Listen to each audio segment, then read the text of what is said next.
We're going to start on the ground in a side plank. So I'm going to show you a few variations of side plank so you can choose the one that's right for you. Start with the most basic one, and then we'll build our way up from there.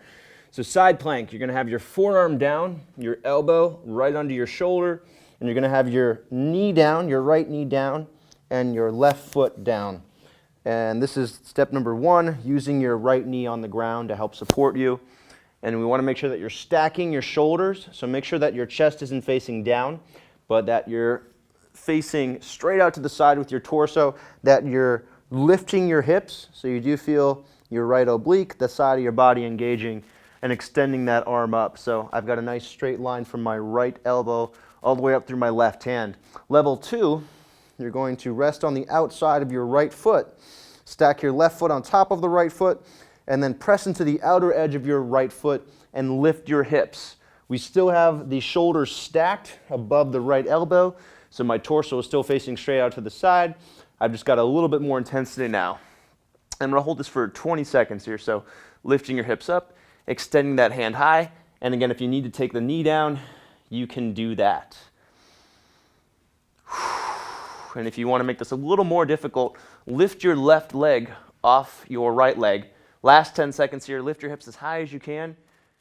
Keep your torso facing out. If you're having issues balancing, you can look straight ahead or maybe at the ground, but you want to build to looking up at your left hand.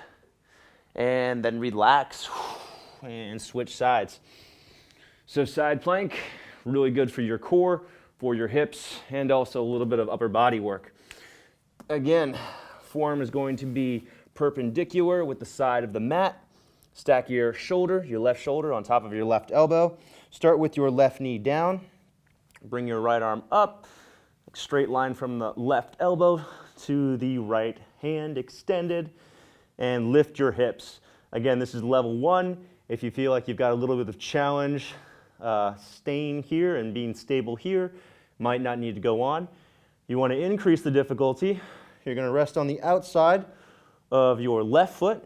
Drive into the mat with the outside of your left foot and lift your hips toward the ceiling. Extend your right arm up, lift your torso as well. Again, make sure that you're keeping your shoulders stacked above your elbow. You might have a tendency to lean, bring your right shoulder kind of down toward the ground and face your chest down. Make sure that the torso stays facing straight out to the side. Lift your hips a little bit higher. And again, about 20 seconds here.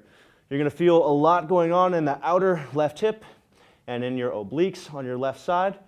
Try to keep your hips lifted here. And again, stay tall through this side plank. Last 10 seconds, if you want, lift your right leg up. Now we're going to feel a bit on the outer right hip as well. And a lot more pressure on the left hip to hold here. Last 5 seconds, stay tall. 3, 2, 1, and then release. All right, we're going to do some ab work to counter that, so staying on the ground.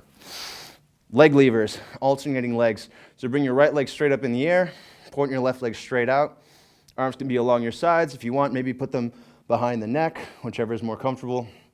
And we're just going to very slowly go back and forth. So now the left leg is up, right leg is forward.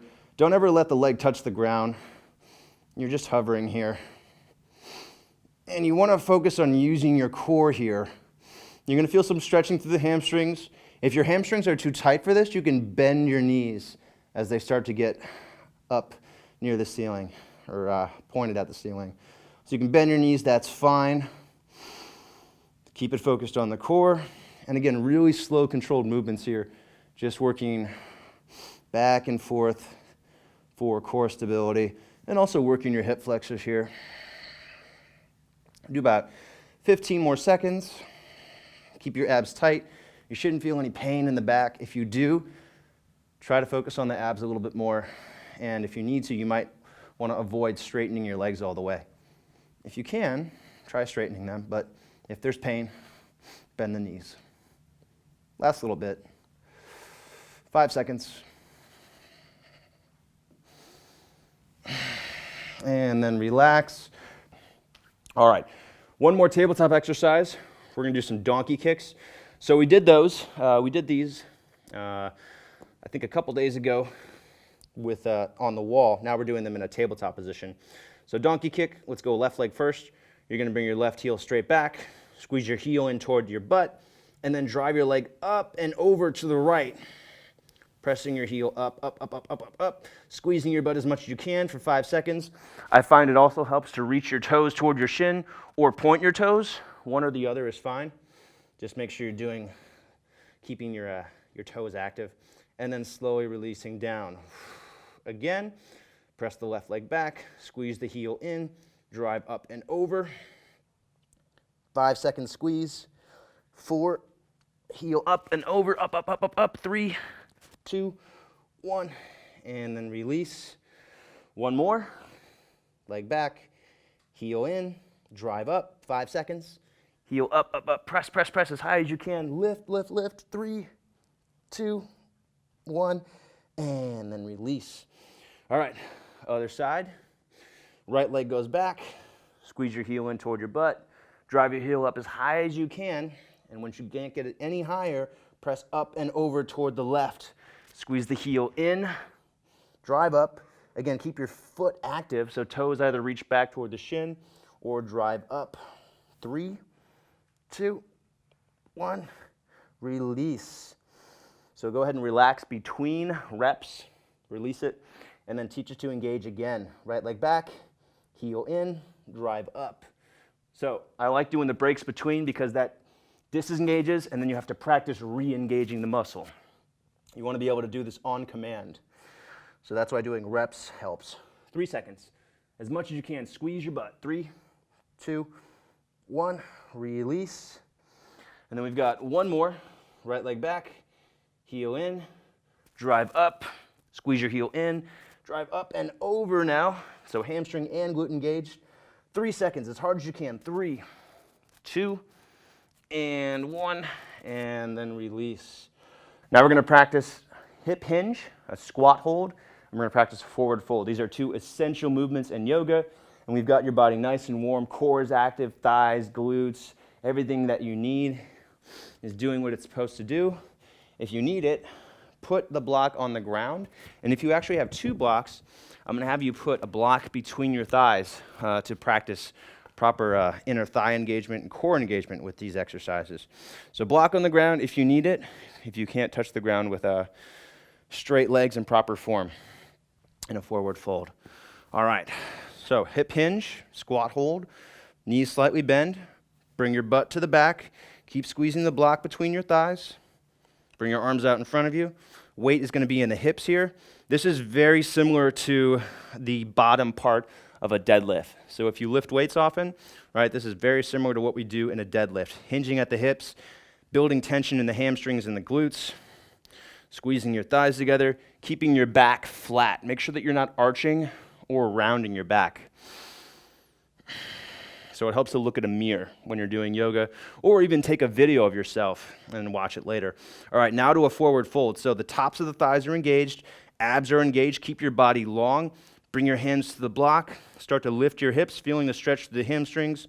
Squeeze the thighs together, engage your quadriceps, and then fold just like you're doing a crunch using your abs.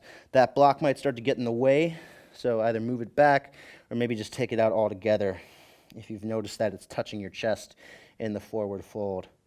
Again, fronts of the thighs squeezing toward the abs, abs squeezing back toward the thighs. You should feel stretching here through your hamstrings, and you shouldn't feel any stretching or any discomfort in the lower back. A release, yes, but stretching, no. All right, then we're going to go back to a squat hold. So squeeze the thighs together, bend the knees just a little bit, drop your hips down, bring your arms out in front of you. And again, the weight here should be in your hips. So if you notice that the weight is in the thighs, you're probably bringing the thighs too far forward. So weight in the hips, squeeze your inner thighs toward one another. Hold here for about 10 seconds. We're just going to go back and forth with this, practicing proper hip engagement with the hip hinge and then also with the fold.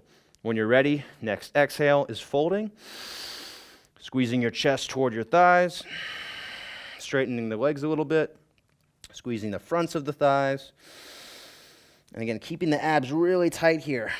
And I'm keeping my body long, okay? So if you notice that your lower back is kind of poking up toward the ceiling and you're relaxing your abs, you're going to have a very inactive forward fold. So you want to make sure that the chest, the torso stays long, the abs stay engaged, and it's really helpful to bend your knees.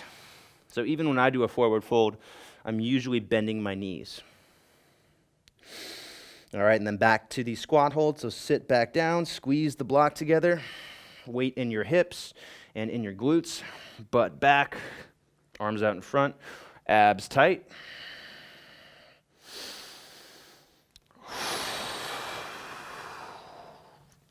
You're also going to feel this in your abs. Next, exhale, fold. Squeeze the block, squeeze your thighs, tighten your abs, tuck your chin to look behind you, maybe bending your knees a lot. You might initially want to think chest to thigh contact, even if you have to bend your knees a lot to do that. And then pulling your belly button as far away from your waist or as far away from your hip crease as possible to make sure you're keeping the length. And again, feeling stretching to the backs of the thighs, the backs of the legs, and keeping tight through the abs and the thighs. All right, go ahead and sit back down to the squat hold, and then stand all the way back up. All right, nicely done. Now we're going to go to a low lunge and practice twisting in a lunge. So right leg is forward, left leg is back. Slowly release that left knee all the way to the ground, keeping the weight in the right leg. We practiced that a lot in the last few lessons, so make sure you're doing that. Again, you should be able to kind of lift your left knee up at any point and still maintain the technique that you have right now. So most of the weight, almost all of the weight is in your right leg, not resting the weight on your left knee. Pull your ribs up away from your hips, so get really tall in this low lunge. You're going to feel a stretch to the front of the left hip, feeling lots of engagement through the right thigh. From here, breathe in, lift a little bit taller, and then set your left hand on the outside of your right knee. Keep your right hand on your right hip. Open up to face toward the right. So we're starting to twist here. As you inhale, lift. As you exhale, twist a little bit more. Keeping good form through the lunge. Inhale, lift. Exhale, twist a little bit more. So depending on your mobility, you might not get torso facing out all the way just yet, but as you hold this pose and as you breathe, you will get deeper into the twist. If you're feeling comfortable here now, pull your ribs up, make sure you're really nice and tall here. Extend your right arm toward the back and extend your left arm forward. So we're combining a low lunge with a standing twist for a low lunge twist. As you inhale, lift taller. As you exhale, squeeze your abs to twist more. One more breath here, last breath. Inhale back to the middle. Stand up all the way. Nice, we're gonna do a forward fold here, so bend the knees, hinge at your hips, squeeze your chest toward your thighs, squeeze your thighs back toward the chest, keep the abs tight, squeeze the thighs together, tuck your chin, look behind you.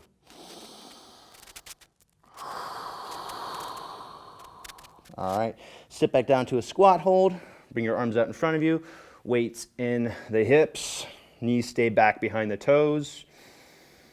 Just one breath here. And stand up all the way. All right, other side. Left leg is forward. Step your right leg back.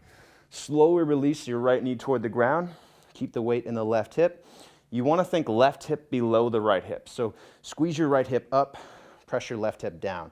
Left hip pushing toward the left heel. Pick your ribs up with the inhale. Stay nice and tall. As you exhale, bring your right hand across your body to the outside of your left knee. Left hand to the left hip. Roll back the left shoulder. Inhale to get tall. Exhale to twist more. Inhale, get tall. Exhale, twist more.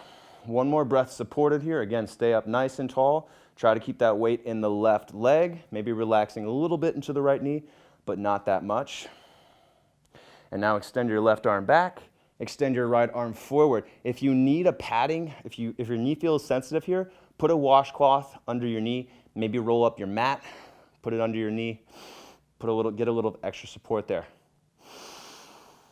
As you inhale, lengthen. As you exhale, twist deeper. Remember, using your core strength to twist here. So the benefit of having your arms extended like this is I can't grab onto my left knee and twist deeper just by pressing my hand to my knee. I have to use active mobility. I have to use my muscles. I have to use my core to twist here. I'm not using any external support. One more breath.